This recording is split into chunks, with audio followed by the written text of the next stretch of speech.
what's going right in Washington is that there's been a wave of deregulation. What's going right in Washington is that they're going to resolve the DACA issue. That's my opinion. They'll come up with a plan for the 12 million illegal immigrants that are here in the United States, and then we'll well border up beyond that, and so that will tighten up the immigration, which will take more slack out of the jobs market. You can already see that sort of stuff in the unemployment data. The unemployment, we're at the lowest unemployment numbers in about 16 or 17 years, which is very positive. So good trend on regulation. What's going wrong in Washington is that they're trying to beat each other's brains in, and they are still operating under the politics of great polarity. And so I've experienced some of this personally. It's the personality destruction machinery of Washington, where they try to mash each other up as opposed to figuring out a way to collaborate with each other. So that's very long-term damaging, because we talk often about millennials. Millennials are disaffecting from the political system because they don't like all the garbage that's in the political system as it relates to name calling. So that's causing an inability to get the president's legislative agenda passed. Now, he's going to propose on November 1st a tax reform package. I've seen the reform package. I think it'll be very positive, very pro-business friendly. You're calling for the lowest corporate tax rate since 1931. Very, very positive there. You'll find that the middle class and the lower middle class are getting a break, but the upper class, in fact, is getting a marginal break, not too much of a break.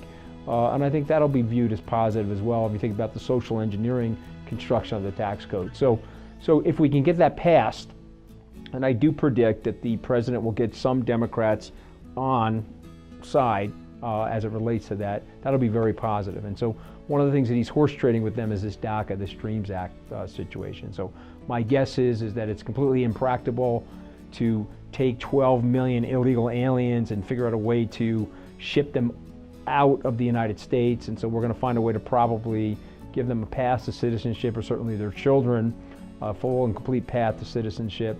And that will be positive. And so I think my guess is that he trades that with some Democrats to get them on side on tax reform.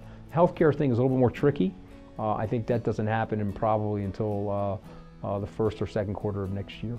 We talk about millennials and their consumption and absorption of news and where they're getting their news from. There's an interesting article recently where millennials are actually starting to pay for their news. They're going beyond the paywall into the Washington Post or the Wall Street Journal or the New York Times, which is an interesting sign that they don't feel like they're getting enough of a spread of information from the existing free news services that they're picking up on the internet. So I think that's a net positive. But what I find, and I have 3 millennials at home, what I find is that they're disaffecting from the political system in the sense that they're less willing to litigate issues like gay marriage, women's reproductive rights, less willing to litigate issues like the immigration issue. They're more focused on things that are data dependent and more about right or wrong. What are the right or wrong strategies for the society, as opposed to the left or right strategies? And so for whatever reason, baby boomers, we created this great polarity.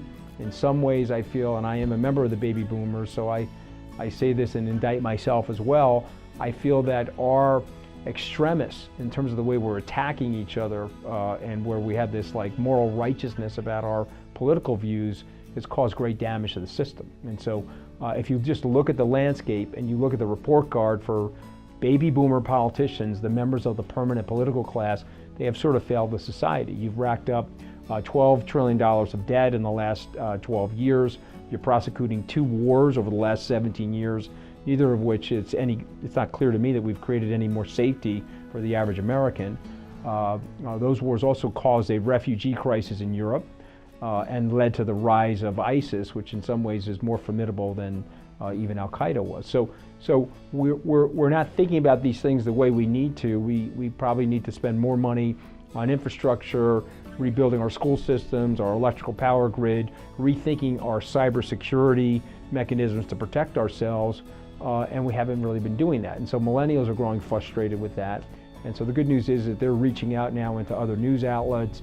And my guess is that the next wave of politicians will probably be less political in their orientation. I think that there's a wave of apolitical natured politicians coming over the next 10 or 15 years. Be good for the society. Also, there's a lot of righteousness there. I mean, so listen, and I'll say this in my formal remarks, my short stay in Washington, I can sum it up as the Game of Thrones screenwriters got together with the Hunger Games screenwriters, and then they met up with the House of Cards guys. And the combination of the three of them wrote something called Washington, D.C. And so it's a combination of capriciousness and ruthlessness that us in the business community would never fully understand. And so for me, I often say to people, we live in a tough environment on Wall Street, but I want you to imagine the worst person that you met on Wall Street, that happens to be the best person in Washington. And so for me, I think it's very tiresome for the American people. The Congress as a whole has a slightly higher approval rating than the North Korean dictator Kim Il-jung for a reason. People are very dissatisfied with what's going on. Don't feel like they're getting a fair shake.